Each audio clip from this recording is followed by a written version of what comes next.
హల్లెలూయా. మరొకసారి మన ప్రభువును రక్షకుడైన యేసుక్రీస్తు నామములో మీకు అందరికీ ప్రత్యేకమైన శుభాలు తెలియజేస్తూ ఉన్నామండి. ఈ ఉదయకాల సమయంలో దేవుడు క్షేమంగా తన సన్నిధికి తీసుకొని వచ్చిన రీతిని బట్టి దేవుని స్తుతిస్తూ ఉన్నాము. మరి గడిచిన వారము ప్రభు కృపచేత ఒక సాక్షిగా ఇక్కడ నిలబెట్టడానికి మరి దేవుడు ఎంతో గొప్ప కృపచేత మరి దేవుని చిత్త ప్రకారముగా వెడ్నెస్డే మోస్ట్లీ మిరకిల్ ఫ్యామిలీ అందరూ కూడా వచ్చి ఉంటారండి. మరి మిస్టర్ అంకిత్ రెడ్డి గారికి మరి నాకు కూడా ప్రభు చిత్తానుసారంగా వివాహం జరిగింది. దానికి వచ్చిన ప్రతి ఒక్కరికి కూడా కృతజ్ఞతలు చెల్లిస్తూ ఉన్నాను. దీవించిన ప్రతి ఒక్కరికి, ప్రార్థించిన ప్రతి ఒక్కరికి కృతజ్ఞతలు చెల్లిస్తూ ఉన్నాను.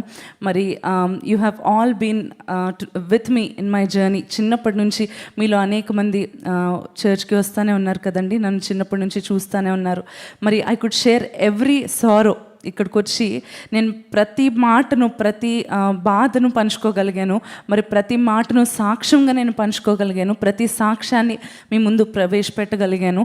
ఈ దినము గొప్ప సాక్ష్యముగా మిరకిల్ ఫ్యామిలీతో మరలా థ్యాంక్స్ చెప్పుకుంటూ, ఇంతవరకు thank you for being with me in my journey of life. Miracle family అంతా కూడా చిన్నప్పటి నుంచి ప్రతి అడుగులో కూడా సపోర్ట్ చేస్తూ, నిజంగా ఫ్యామిలీ లాగానే ఉంటూ, ఎంతో ప్రేమ చూపిస్తూ, ఎంతో సపోర్ట్ చేస్తూ ఎంతగానో ప్రేమించారు. మీకు అందరికీ కృతజ్ఞతలు చెల్లిస్తూ ఉన్నానండి. మరి దేవుని కృపచేత ఈ ఆదివారం నెక్స్ట్ సర్వీస్ నుంచి మరి మా హస్బెండ్ కూడా వచ్చి మీ మధ్యలో ప్రభు వర్తమానాన్ని తెలియజేయడానికి సిద్ధపడతా ఉన్నారు. ఈ వారము ఈ సర్వీస్లో నేను వాడబడడానికి మరలా దేవుడు మరొక కృపను నాకు ఇచ్చినందుకు దేవునికి స్తోత్రం చెల్లిస్తూ ఉన్నాను. ఈ సమయంలో కొన్ని మాటలు వింటూ, మన పేరు మన పుట్టగానే మొదట మన గురించి ఆలోచించేది ఫస్ట్ ఆఫ్ ఆల్ జెండర్ ఏంటి అని ఆలోచిస్తారు. పుట్టగానే పాప బాబా అని చెప్తారు కదండి. ఆ తర్వాత ఏం ఆలోచిస్తారండి? హెల్త్ అంతా బాగానే ఉందా అని చెక్ చేస్తారు. ఆ తర్వాత మొదట ఆలోచించేది ఏంటండి? దేని గురించి? పేరేమి పెడదాము, రిజిస్ట్రేషన్ ఏమని చేద్దాము అని ఆలోచించి, కొంతమంది ముందుగానే గర్ల్ అయితే ఇది, బాయ్ అయితే ఇది అని చెప్పి స్టార్టింగ్ ఆఫ్ ప్రెగ్నెన్సీలోనే కొంతమంది ఆలోచించి పెట్టేసుకుంటూ ఉంటారు. సో పేరు యొక్క ప్రాముఖ్యత ఎంత గొప్పదంటే, ఆ మనిషి ఆఖరి దినము వరకు, ఆ మనిషి చనిపోయే రోజు వరకు అతని గుర్తింపు ఆ పేరును బట్టే ఉంటుంది. అతని గుర్తింపు, అతని పిలవాలన్నా, అతని గురించి ఒకరికి తెలియజేయాలన్నా, అతని గుర్తింపు అనేది ఆ పేరుతోనే ముడిపడి ఉంటుంది కదా. అయితే ఈ పేరు అనేది ప్రతి మనిషి జీవితంలో ఎంతో ప్రాముఖ్యమైనది. ఎంత కష్టమైనా, ధనం ఏమి లేకపోయినా, ఏది లేకపోయినా సరే, కోటేశ్వరరావు ఇటువంటివి పెడుతుంటారు కదండి. ఎన్నో రకరకాల పేర్లు కదండి. చాలా వింతగా అనిపిస్తూ ఉంటుంది. ఏమి లేని వారైనా, ఎంత ఉన్నతమైన వారైనా ఏ హద్దు లేకుండా పెట్టుకోగలిగేది ఏమైనా ఉందంటే అది పేరే కదా. ఎంత దారుణమైన జీవితం అయినా సరే వాళ్ళకి మంచి పేరు పెట్టుకోవచ్చు. ఎంత మంచి జీవితం అయినా సరే వారికి మంచి పేరు పెట్టుకోవచ్చు. అలాగా ఏమాత్రము లిమిటేషన్స్ లేకుండా పెట్టుకోగలిగేది పేరు. అలాగా మనమందరూ కూడా ఒక పేరు కలిగి ఎదుగుతున్నాము. నాకు శ్రేష్ఠ అనే పేరు పెట్టారు. ఇదే నా ఆఖరి దినం వరకు నా పేరు అయి ఉంటుంది కదండి. అలా పేరు అనేది ఒక మనిషిని గుర్తించడానికి ఉపయోగపడే సాధనం అని మనం జ్ఞాపకం చేసుకోవచ్చు. పేరుతోనే మనుషులను సాధారణంగా ఏం చేస్తుంటారు? గుర్తిస్తారు. ఇప్పుడు శ్రేష్ఠ ఏది అంటే మీరు ఏం చెప్తారండి? ఇక్కడ ఉంది అని. దట్ ఈస్ మై ఐడెంటిటీ, నా పేరు కదా. అయితే మన పేరును గురించి దేవుడు ఎంత ఇంపార్టెన్స్ ఇస్తూ ఉన్నాడు, లేకపోతే మన పేరు మార్పు గురించి దేవుడు ఎంత ఇంపార్టెన్స్ ఇస్తూ ఉన్నాడు. మనం పెట్టుకునే పేరు ఏదైనా, మన తల్లిదండ్రులు మనకు పెట్టే పేరు ఏదైనా సరే, మన పేరును దేవుడు పెడితే ఏ విధంగా ఉంటుంది, మన పేరు దేవుడు ఎందుకు పెట్టాలనుకుంటున్నాడు ఒకసారి చూద్దామండి. Isaiah chapter 62 verse 2. యెషయా గ్రంథం 62వ అధ్యాయము 2వ వచనం.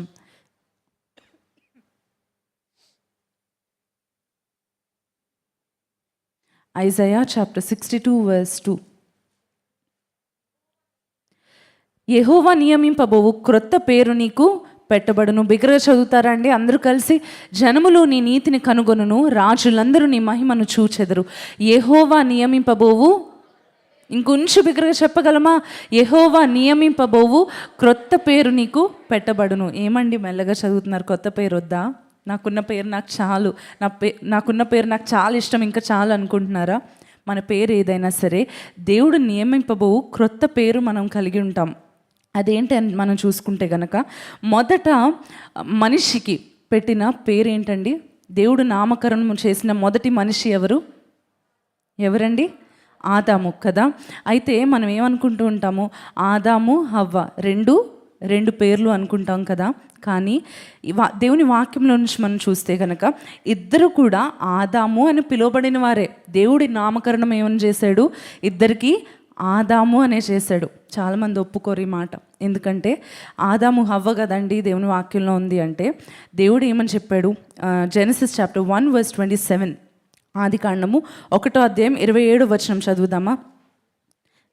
దేవుడు తన స్వరూపమందు నరుని సృజించెను, దేవుని స్వరూపమందు వాని సృజించెను. దేవుడు వారిని ఆశీర్వదించెను, స్త్రీని గాను పురుషుని గాను వారిని సృజించెను. తర్వాత వచనం చదువుదామండి. దేవుడు వారిని ఆశీర్వదించెను, ఎట్లనగా మీరు ఫలించి అభివృద్ధి పొంది విస్తరించి భూమిని నిండించి దాన్ని లోపరుచుకొనుడి, సముద్రపు చేపలను ఆకాశ పక్షులను భూమి మీద ప్రాకు ప్రతి జీవిని ఏలుడని దేవుడు వారితో చెప్పాను. తర్వాత వచనం చదువుదామా. ఈ దేవుడు ఇదిగో భూమి మీద నున్న విత్తనములు ఇచ్చి ప్రతి చెట్టును విత్తనములు ఇచ్చు వృక్షములు గల ప్రతి వృక్షమును మీకు ఇచ్చి ఉన్నాను, అవి మీకు ఆహారమగును. ఈ మాట మరలా చదువుదామండి. జెనసిస్ చాప్టర్ 5:1, స్త్రీని గాను పురుషుని గాను దేవుడు సృజించాడు, నరుడు అని పిలిచాడు. ఈ మాట చదివితే మనకు స్పష్టంగా అర్థమవుతుంది. ఆదాము వంశావళి గ్రంథము ఇదే.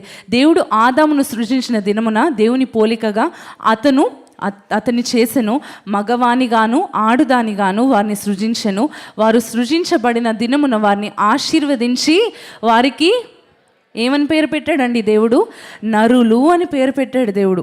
ఇప్పుడు ఆదాము అనే మాటకు అర్థం ఏంటంటే నరుడు అని అర్థం అనమాట. హీబ్రూ భాషలో ఆదాము అంటే నరుడు అని అర్థం. అందుకనే నరులు అని పేరు దేవుడు వారికి ఇద్దరికి పెట్టినప్పుడు మనం చూస్తూ ఉన్నాం. ఇప్పటికి కూడా ఇలానే అంటాం కదండి. ఇప్పుడు నాకు ఒక కొత్త టైటిల్ వచ్చింది, మిస్సెస్ అంకిత్ అని పిలుస్తున్నారు అందరూ.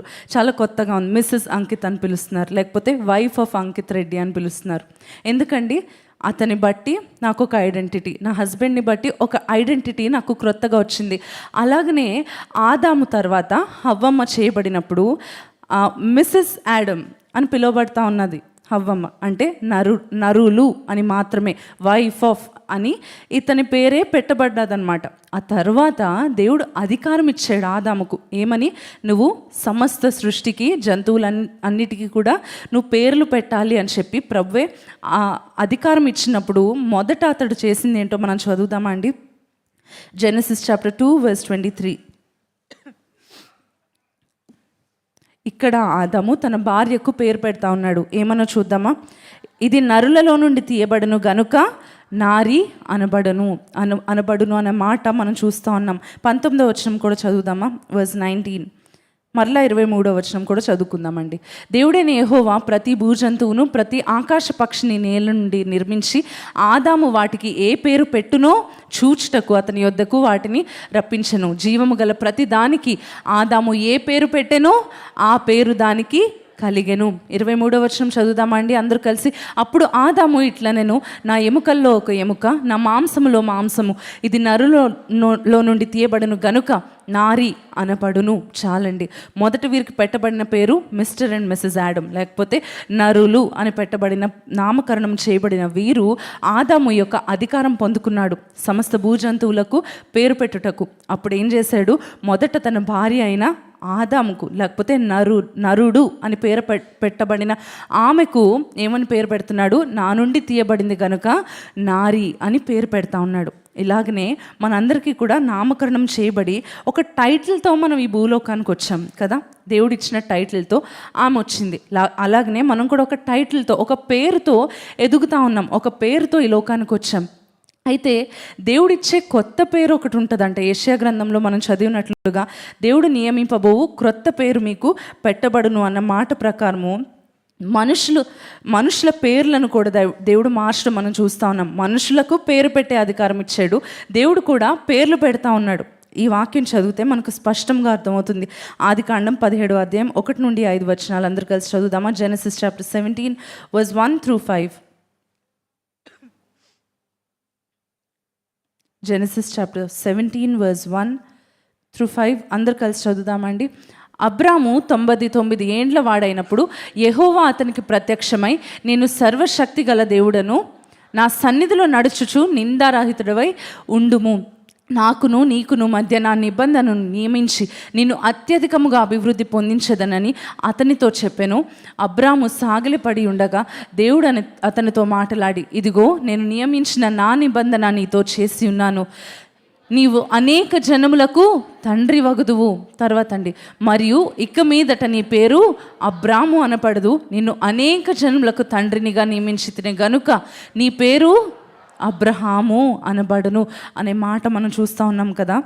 ఇక్కడ మనం చూస్తే దేవుడే అబ్రాము యొక్క పేరు అబ్రహాముగా మారుస్తూ ఉన్నాడు. ఎందుకండి, అబ్రాము అనగా ఎత్తైన తండ్రి లేకపోతే ఉన్నతమైన తండ్రి అని అర్థం అండి. కానీ అబ్రాము పరిస్థితి ఏంటండి?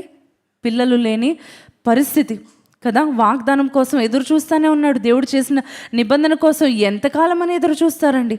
ఎదురు చూస్తూనే ఉన్నాడు. అతని పేరేమో ఉన్నతమైన తండ్రి. అయితే దేవుడు అంటున్నాడు, నా నిబంధన నేను నీతో స్థిరపరచి నేను నీకు ఇచ్చే క్రొత్త పేరేంటి? అబ్రహాము అని పేరు పెడుతూ అనేక జనములకు తండ్రి అని చెప్పి అబ్రహాము పేరును మార్చాడు. అబ్రహాము ఎదురు చూస్తూనే ఉన్నాడు. ఈరోజు అనేక జనములకు తండ్రిగా అబ్రహాము నిలిచి ఉన్నాడు. హల్లెలూయా. దేవుడిచ్చే కొత్త పేరు ఎంతో ప్రాముఖ్యమైనది. ఆగిపోయిన మన యొక్క బ్లెస్సింగ్స్, ఆగిపోయిన మన జీవితంలో ఆగిపోయిన ఆత్మీయ ప్రయాణము ముందుకు మరలా సాగాలి అంటే దేవుడిచ్చే క్రొత్త పేరు మనం తీసుకోవడానికి ఇష్టపడాలి. దేవుడు